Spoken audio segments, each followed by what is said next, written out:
You say yes when you're exhausted. Yeah, sure. You say yes when you don't have time. You say yes even when every part of you is quietly screaming no. And in the moment, it feels easier than explaining yourself, easier than disappointing someone, easier than dealing with whatever reaction might come next. So you agree, you smile, you go along with it. But later, you sit alone, replaying the moment in your head, thinking, why did I say yes? Why do I always do this? And slowly, that feeling starts to build, a quiet frustration, a heavy kind of regret, not just towards the situation, but towards yourself. Because deep down, you knew what you wanted to say. You just couldn't say it. So why is that? Why does something so small, something as simple as saying no, feel so difficult? Why does it feel uncomfortable, unnatural, almost impossible? The truth is, this isn't about weakness.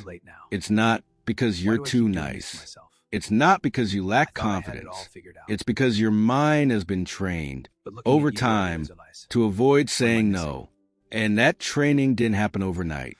It was built through experiences, through relationships, through moments where saying no felt like it came with a cost. So instead, you learn to say yes, and now it's automatic. But here's what most people don't realize. Every time you say yes, when you really mean no, you create a disconnect between who you are and how you live. And the longer that continues, the heavier it feels. That's why today, we're breaking down the 5 real reasons you struggle to say no, not on the surface, but underneath it. Because once you understand the pattern, you can finally start to break it. Let's start with something important. Boundaries are not about pushing people away. They're not about being rude. They're not about being selfish. Boundaries are about protection. Protecting your time, your energy, your mental and emotional space. But the problem is, most people were never taught how to set boundaries. Instead, they were taught the opposite. They were taught to be agreeable, to be polite, to not make things difficult, to not upset people, to not create tension, to not say no.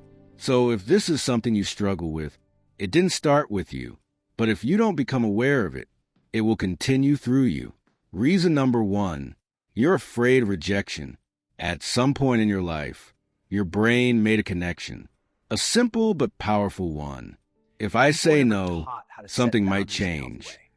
Maybe someone gets disappointed. Maybe someone pulls away. Maybe someone sees you differently. And your brain interprets that as a risk. Because as humans, we are wired to seek connection. We are wired to belong. So when there's even a small chance that saying no could create distance, your brain reacts instantly. It doesn't pause. It doesn't analyze. It protects. And the easiest way to protect yourself in that moment is to say yes, even if it costs you your time, your energy, your peace of mind. Because in that moment, keeping the connection feels more important than keeping your boundary. But here's the truth most people never face. Every time you abandon your boundary to avoid rejection, you reject yourself instead. And the more you do that, the harder it becomes to even recognize what you truly want. Reason number 2, you were conditioned to be a people pleaser. This doesn't just happen randomly. It's learned.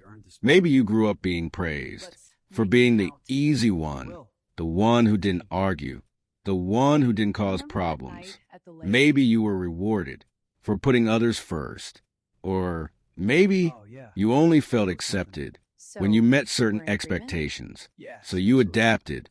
You learned that being liked, being valued, being accepted came from making life easier for other people. And over time, that behavior became identity. You don't just help people. You feel responsible for them, for their comfort, for their emotions, for their happiness. So when a situation comes up where you need to say no, it doesn't feel neutral. It feels wrong. It feels like guilt, like you're letting someone down, like you're doing something bad. But you're not.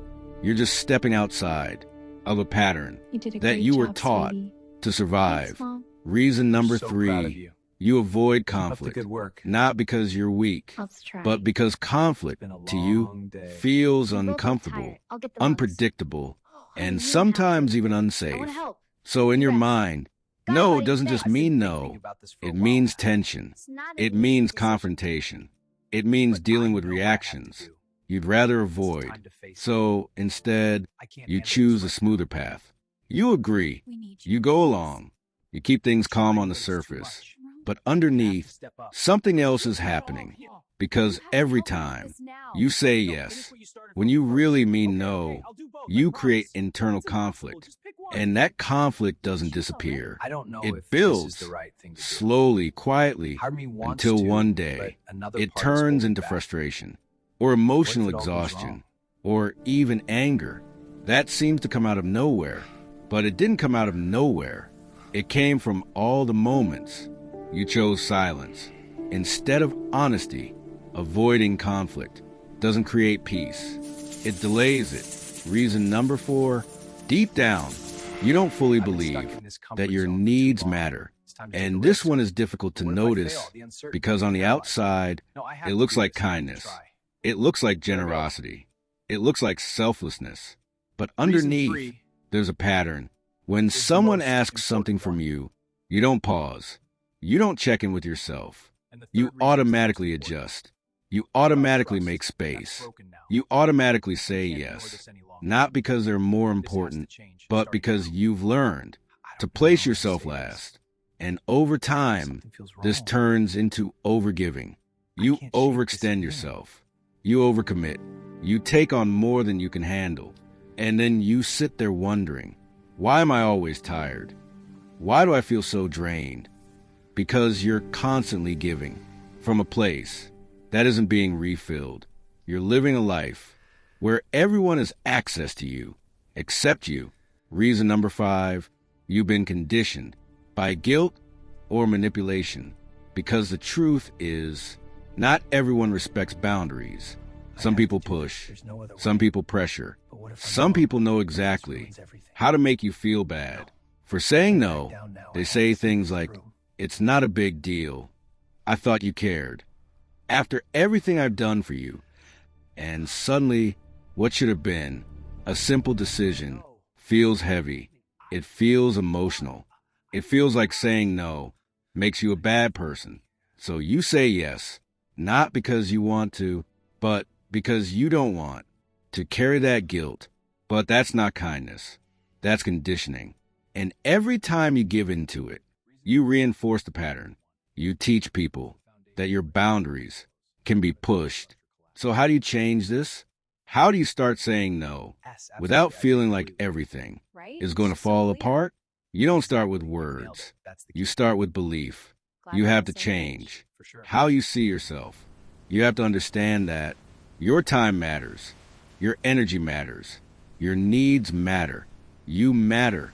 And once that belief starts to shift, something else shifts with it. Saying no stops feeling like rejection and starts feeling like self-respect. It stops feeling like loss and starts feeling like protection. And the more you practice it, the more natural it becomes. Not because it suddenly gets easy, but because you stop abandoning yourself to make everyone else comfortable. You start making decisions that align with you. You stop over-explaining. You stop over-justifying. You simply choose what's right for you. And slowly, your life begins to change. Because every time you say no to something that drains you, you say yes to something that builds you. Saying no will not make you a bad person. It will make you an honest one, a grounded one, a free one. And the moment you stop living for everyone else is the moment your real life finally begins.